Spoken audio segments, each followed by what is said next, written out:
Labdien! Šodien vēl viens ļoti aktuāls jautājums par protēzes kopšanu. Protēzi, tāpat kā jebko citu, ikdienā ir nepieciešams kopt. Ja mēs to nedaram, tad tajā sāk vairoties baktērijas, kas sāk izdalīt nelabvēlīgu aromātu, tās veido kairinošu vidi ādai, un tas var veicināt protēzes nolietošanos.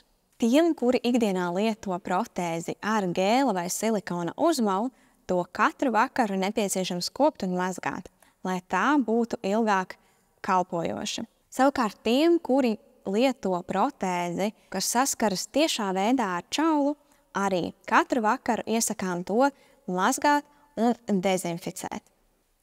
Mehāniskās detaļas iesakām noslaucīt ar mitru drānu.